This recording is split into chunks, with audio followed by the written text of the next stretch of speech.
తాకట్లో ఉన్న మీ బంగారాన్ని విడిపించి ఆ రోజు ఆన్లైన్ రేటుకి కొంటాం. Sharma gold company. అందరికీ నమస్కారం. నా పేరు మాధురి. ఈ రోజు మనతో పాటు ఉన్నారు బ్రహ్మశ్రీ తిరుపతి మూర్తి అవధాని గారు. నమస్కారం గురువు గారు. ఓం శ్రీ మహాగణాధిపతయే నమః. గురుగారు, నేను ఒక విషయం చెప్తానండి, మీరైతే ఏమీ అనుకోకండి. అంటే ఇది నా నుంచి కాదు, బయట వాళ్ళు కూడా ఇలా మీ గురించి మాట్లాడుతున్నదనమాట. మీరు అంటే ఇప్పుడు ధర్మంగా అన్ని విషయాలు మాట్లాడుతూ ఉంటారు. అలాగే అంటే వాళ్ళ సమస్యలు మీతో చెప్పుకోవడానికి, వాళ్ళ జాతకం గురించి తెలుసుకోవడానికి మీకు కాల్ చేసినప్పుడు కొంచెం మీరు హార్ష్గా మాట్లాడతారని, అలాగే అపాయింట్మెంట్కి డబ్బులు తీసుకుంటారని చెప్పేసి బయట జనాలు అనుకుంటూ ఉన్నారు. మరి దీనికి మీరేమంటారు? నేను ఒక మనిషిని కాదు, ఒక వ్యక్తిని కాదు, నాకు ఒక వ్యవస్థ ఉన్నది. ప్రధానంగా ఆ సంస్థ వ్యవస్థలో ఒక 4 కుటుంబాలు దాన్ని నమ్ముకొని పోషింపబడుతున్నాయి. అంటే ఆ ఏ కారణం చేత 4 కుటుంబాలు ఆ సంస్థను నమ్ముకొని ఉన్నాయి. నా దగ్గర నా సంస్థలో ఉన్నటువంటి వాళ్ళకి నేను నెలలా గౌరవ వేతనం ఇవ్వాలా వద్దా ఫస్ట్ ఆఫ్ ఆల్ అనుకుందాం. దీనికి నేను అడిగిన దానికి సంబంధం ఏంటందని మీకు అనిపిస్తుంది. 2, ఇప్పుడు నేను ధర్మంగా ఎన్ని విషయాలైనా నేను చెప్పవచ్చు మీరు తెలుసుకోవడానికి. నాకు వచ్చిన పని నేను ఫ్రీగా ఎందుకు చేయాలి? నాకు వచ్చిన పని నేను ఫ్రీగా ఎందుకు చెయ్యాలి? కానీ జాతకం అలా చెప్పకూడదు అని చెప్పేసి అంటారు కదా అండి, డబ్బులు తీసుకుని చెప్పకూడదు అని. అవును, బాగానే ఉంది. నా పీఠంలో నెలకు వచ్చేటప్పటికి సుమారుగా 1,70,000 రూపాయలు ఖర్చు అవుతుందమ్మా. అమ్మవారి ఆరాధనలకు కానీ వాటికి కూడా. నేను వాడేటువంటి నువ్వుల నూనె కూడా 1 కిలో 600 రూపాయలు. నువ్వులు కొని గానుగ పట్టించి తీస్తుంటాయి, బయట నేను కొనను. వీటన్నిటికీ కూడా ప్రతి నెల అమ్మా మీ 4 సీసాలు నూనె ఇవ్వనంటే ఎవరైనా ఇస్తారా? పూలదండలు కావచ్చు, ఇవన్నీ కూడా చేసి ఆరాధనలకి నాకు అయ్యేటువంటి ఖర్చు ఏదైతే ఉందో అది మీరు ఇవ్వండి, మీరు ఇస్తారు ఎవరైనా? ఎవరు ఇవ్వరు కదా. నేను ఎక్కడి నుంచి తీసుకొస్తా? పీఠం పెట్టా, చక్కగా ఆరాధనలు నడుస్తున్నాయి. అమ్మవారు ఉన్నారు, స్వామివారు ఉన్నారు, అయ్యవారు ఉన్నారు, ఎన్నో రకాల ఆరాధనలు అక్కడ నడుస్తున్నాయి. నడిచే ప్రస్తుతానికి నేను ఒక కొబ్బరికాయ కొనాలి అన్న నా దగ్గర 30 రూపాయలు తీసుకుంటున్నారు. ఒక పాల ప్యాకెట్ చిన్నది కొనాలన్నా 10 రూపాయలు తీసుకుంటున్నారు. నాకు ఎవరో అయితే తీసుకొచ్చి ఇవ్వట్లేదు కదండి. మరి నాకు ఎక్కడి నుంచి వస్తాయి? నేను ఇవన్నీ చేసుకోవాల్సిందే, ఇది ఆగదు. 2, అక్కడ చేసేటువంటి వాళ్ళు ఇప్పుడు మీరున్నారు ప్రతి నెల అక్కడికి వచ్చి ఏమండి భగవంతుడికి నేను సేవ చేసుకుంటాను, నాకు 1 రూపాయి కూడా మీరు జీతం ఇవ్వద్దు, నేను సేవ చేసుకుంటున్నాను అన్నారనుకోండి, నేను మీ దగ్గర జాతకం చెప్పుకోవడానికి నేను మీ దగ్గర డబ్బు తీసుకోవాల్సిన అవసరం నాకెందుకు ఉంటుంది? మీ దగ్గర డబ్బు తీసుకుని నేను జాతకం చెప్పాల్సిన అవసరం నాకేముంటుంది? నలుగురిని నేను చూడాలి ఇక్కడ. ఆ నలుగురు పీఠాన్ని చూస్తున్నారు, జాగ్రత్తగా కాపాడుకుంటూ వస్తున్నారు. పీఠంలో ఎటువంటి ఖర్చులు అవన్నీ ఉంటాయి. ఆ ఖర్చులు అవన్నీ కూడా ఒక సంస్థ పెట్టినప్పుడు ఆ సంస్థ ఉంది కదా అని చెప్పి ఎవరికి వాళ్ళకు వచ్చే లాభంలో రూపాయి ఎవరుగా? గురుగారు ఇంత కష్టపడి ఎన్నో చేస్తున్నారు, పోనీ నెలకి మనందరం తలా ఒక 1,000 రూపాయలు 1,500 నూనె నిమిత్తమో పూజా ద్రవ్యాల నిమిత్తమో ఏదో ఒక నిమిత్తం మనం 1,000 రూపాయలు నెలలా పంపిద్దామని చెప్పి ఒక 100 మంది పూనుకుంటారా? ఎవరికి అవసరం? చేసే ప్రతి దాంట్లో కూడా ఉచితంగా చేయాలని కోరుకుంటున్నారమ్మా ప్రతి ఒక్కళ్ళు. 2, నేను డబ్బు తీసుకుంటానని చెప్పి చాలామంది అంటుంటారు కదా. 1.5 సంవత్సరం క్రితం వెండి శ్రీ యంత్రం నవరత్నాల లాకెట్టమ్మ చాలామంది, కొన్ని 100 మందికి అందించాం. ఒక 350 మంది సగం అమౌంట్ ఇచ్చేసేసి సగం అమౌంట్ నాకు నామం పెట్టేశారు. లెక్క వేయండి, 3,500 ఇంటూ 350 లెక్క వేయండి, ఎన్ని లక్షలు? అది ఎవరు కట్టుకున్నారు? అందరూ ఫోన్లు స్విచ్ ఆఫ్ చేసేసారు. ఇటువంటి కూడా మన నెత్తి మీద పడుతుంటాయి కదమ్మా. మరి నేను నా భార్య మెల్లో ఉన్న మంగళసూత్రం తాకట్టు పెట్టేది పని చేయలేనుగా. పోనీ నేను వ్యాపారం చేసేటట్టయితే మిగిలిన డబ్బు కడితేనే నేను నీకు అందిస్తానంట. నువ్వు కష్టంలో ఉన్నప్పుడు నీకు ఏ రకమైనటువంటి విధానాన్ని నేను అందించగలిగితే నువ్వు సుఖంగా ఉంటావని ఆలోచన చేసి నీకు ఇస్తున్నప్పుడు, రే గురువుగారు తీసుకొచ్చి మనకి ఇచ్చారు, ఆ డబ్బు మనకి ఎందుకు ఇవ్వట్లేదుగా. ఏ ఒక్కటి నేను మొన్న 1,00,000 దీపోత్సవం కూడా చేశానమ్మా. చాలామంది గోత్రనామాలు అవన్నీ ఇచ్చారు. పూర్తిగా ఏది చేసినా సరే ఈ గవర్నమెంట్ పెట్టినటువంటి ఉచిత పథకాలు ఏవైతే ఉంటాయో వాటికి అలవాటు పడ్డట్టుగా పూజ అనగానే మా గోత్రం పేర్లు మా గోత్రం పేర్లు మా గోత్రం పేర్లు. అమ్మ దీనికి ఇంత కట్టాలమ్మా, నువ్వు మళ్ళీ ఫోన్లో ఉండు. అంటే నేను చేసే ప్రతి క్రతువుకి అందరికీ కూడా భోజనాలు ప్రసాదాలన్నీ ఏర్పాటు చేస్తుంటా. నాకు డబ్బు ఎక్కడి నుంచి వస్తుంది? నాకు డబ్బు రావాలి కదండి. మరి 10 మంది పూజలకు కడితే 10 మంది డేట్ ఆఫ్ బర్త్ వాళ్ళు ఇచ్చినప్పుడు జాతకాలకి నేను అపాయింట్మెంట్ తీసుకుంటా. నేను ఊరికే నీకు ఎందుకు చేయాలి? నా దగ్గరకు వచ్చి మీరు ఊరికే ఏదైనా చేస్తున్నారా?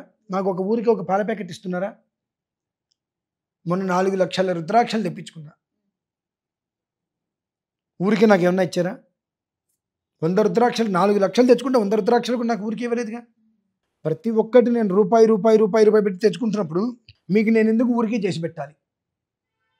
పోనీ నా పీఠంలో నలుగురు వచ్చి మాకు ఎలాంటి జీతాలు అవసరం లేదండి, సేవ చేసుకుంటాము, దానికి కావాలి అమ్మవారికి కావాల్సిన పూలదండాలు కావచ్చు, ఏదైనా సరే చీరలు అన్నీ, అమ్మవారికి కట్టేటువంటి ఒక్కొక్క చీర 1000 రూపాయలు ఖరీదమ్మా. ఎందువల్ల నేను ఒకటి ఆలోచిస్తా, మా అమ్మ ఏ చీర కట్టుకుంటే బాగుంటుందని నేను ఎలా ఆలోచిస్తా? మంచి పట్టు చీర కట్టుకోవాలి మా అమ్మ. అలాగే నా భార్య మంచి పట్టు చీర కట్టుకోవాలని ఆలోచిస్తాను. ఆవిడ అమ్మేగా, ఆవిడే మంచి పట్టు చీర కట్టుకోవాలని ఆలోచిస్తాను. 1000 రూపాయలు పెట్టి కొనిపిస్తాను. పట్టు చీరలు కట్టిన తర్వాత ఇంచుమించు మహా అయితే 2వ సారి కడతాను, 3వ సారి ఆ చీర కట్టను. ఎవరైనా వచ్చినప్పుడు పసుపు కుంకుమ కింద అమ్మవారి ప్రసాదంగా వాళ్ళకి ఇచ్చి పంపించేస్తా. వేలం కూడా వేయనమ్మా, వేలం వేయను. కొంతమంది వివాహం కావాలని చెప్పి అమ్మవారి దగ్గరికి వచ్చినప్పుడు, అమ్మ ఈ చీర కట్టుకొని పెళ్లిపేటలో కూర్చోండి, ఆ చీరలు నేను ఇచ్చి పంపించేస్తూ ఉంటా. మరి ఇవన్నీ అలా వెళ్ళిపోతున్నాయి, అక్కడ ఆరాధన జరుగుతుంది అన్నప్పుడు ఒకటి నేను దొంగతనాలు చేయాలి, అర్ధరాత్రి పూట వెళ్ళి మొహాన్ని ముసుకేసుకొని లూటీలు చేసి రావాలి ఇవన్నీ చేయాలంటే. 2, నాకు వచ్చిన పని నేను ఉచితంగా చేయకూడదు. నేను చేసే పని అదే. నేను చేయగలిగింది నిన్ను నా దగ్గరికి అపాయింట్మెంట్కి రమ్మని చెప్పలా. నా సమయం నీకోసం నేను దేనికోసం వెచ్చించాలి?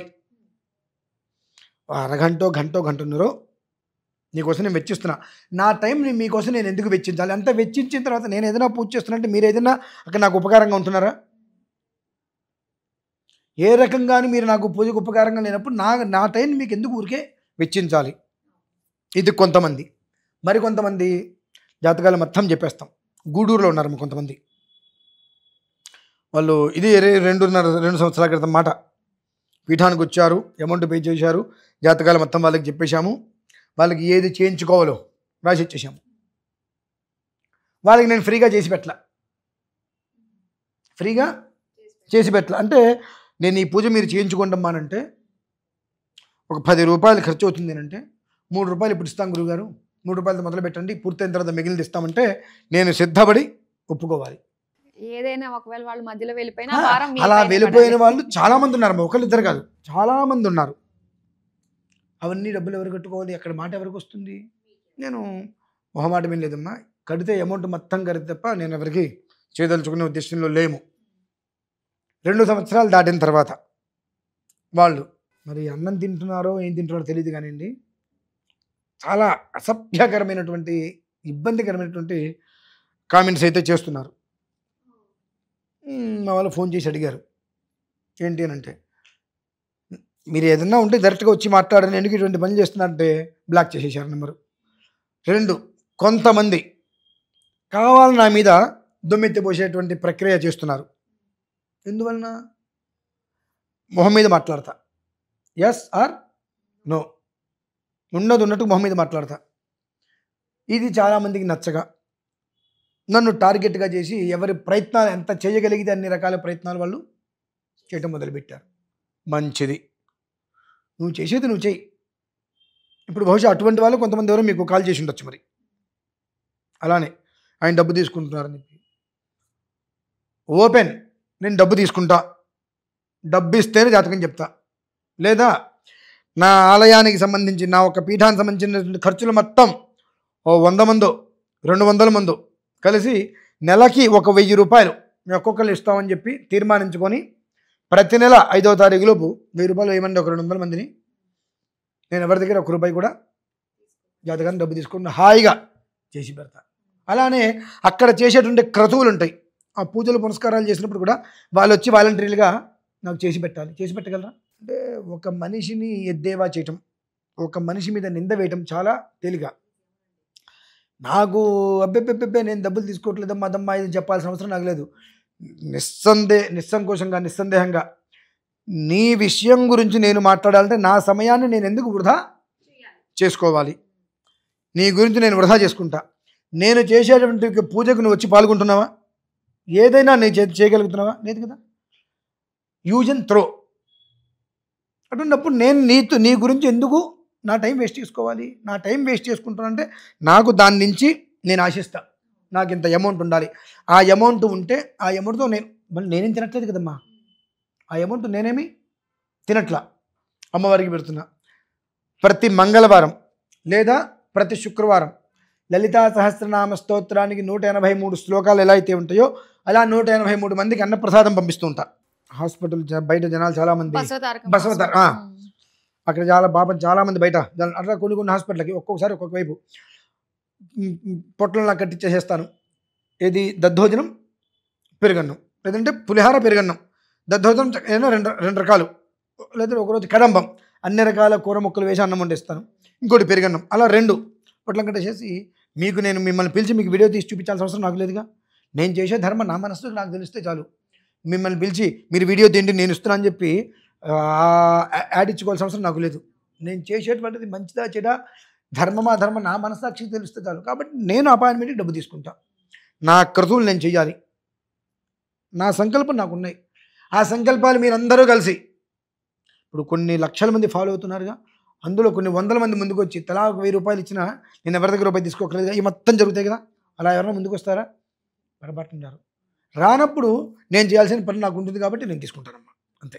అంతే గురువుగారు, మనం ఎప్పుడన్నా కూడా ఉన్నది ఉన్నట్టు మనం చెప్పామంటే మనం విలన్స్ అయిపోతాం సొసైటీలో. అంటే నేను విలన్ అయినా పర్లా, నేను హీరోని ఎప్పుడు చెప్పుకోనండి, నేను విలనే. బేసిక్గా నేను విలనే. నాదో ఇంతే ఉంటుంది, హెల్లు మన చంప పగిలి కొట్టుకుంటేనే ఉంటుంది. అందుకు ఇష్టమైతే మాట్లాడతారు, అపాయింట్మెంట్ తీసుకుంటారు, వస్తారు. లేట్ అవుతుంది. మీరు అపాయింట్మెంట్కి డబ్బులు కట్టారని చెప్పి మర్నాడు పొద్దున్న నేను చెప్పను. నేను అది మొత్తం చూసుకోవడానికి 1 వారం రోజుల పైన సమయం పడుతుంది. 32 చక్రాలు అంటే నీకు విషయం వినండి. ఇక్కడ నేను నీ దగ్గర అపాయింట్మెంట్కి డబ్బు తీసుకుంటాను అంటున్నావు కదా, నీ జాతకం మొత్తం నేను 32 చక్రాలు చూడటానికి నాకు 1 వారం రోజులు పడుతుంది. 32 చక్రాలు నీ జీవితం గురించి నేను మొత్తం అసలు ఏంటి అనే విషయాన్ని మొత్తం చూసుకోవడానికి 1 వారం రోజులు. కనీసం రోజు 3 నుంచి 4 గంటలు నేను దాని మీద కూర్చోవాలి. అన్ని కాగితాలు పోతాయి. రాత్రిపూట నేను 10:30-11 గంటలకు కూర్చుంటా, రాసుకుంటూ కూర్చుంటా. ఒక్కొక్కటి అసలు ఏంటి ఎక్కడి నుంచి ఎలా వచ్చింది, మూలం ఏంటి, దగ్గు వచ్చింది, దగ్గుకు మూలం ఏంటి, మొత్తం మొదటి నుంచి వెళ్తా. 1 వారం రోజులు 2 గంటలు మీకోసం నేను టైం స్పెండ్ చేస్తూనే ఉన్నా, అవునా? మీరు వచ్చి కూర్చున్నప్పుడు, మీతో ఫోన్లో మాట్లాడినప్పుడు అరగంట గంటను మీతో మళ్ళీ స్పెండ్ చేస్తున్నా. నాకు అవసరం ఏంటండి? నేను ఇక్కడ ధర్మసూత్రాలు 10 మందికి చెప్పడానికి నేను కూర్చున్నాను కాబట్టి చెప్పుకుంటాను, అంతవరకు నాకు ఓకే. నేనైతే నీ జాతకం నేను చెప్తాను, నాకు ఫోన్ చేయమని అనలేదు కదా. ఫోన్ చేసినప్పుడు నేను చెప్పాలంటే నాకు ఈ వెనకాల ఇవన్నీ కూడా ఉన్నాయి కనుక అవన్నీ నేను నిర్వర్తించుకోవాల్సింది కాబట్టి సో నేను అమౌంట్ తీసుకుంటాను. చూసి తెలుసుకుని మాట్లాడడం వేరు, చూడకుండా మాట్లాడడం వేరు. సో అలాంటి వాళ్ళని మనం పట్టించుకోవాల్సిన అవసరమే లేదు గురువు గారు. చాలా చక్కగా తెలియజేసినందుకు ధన్యవాదాలు.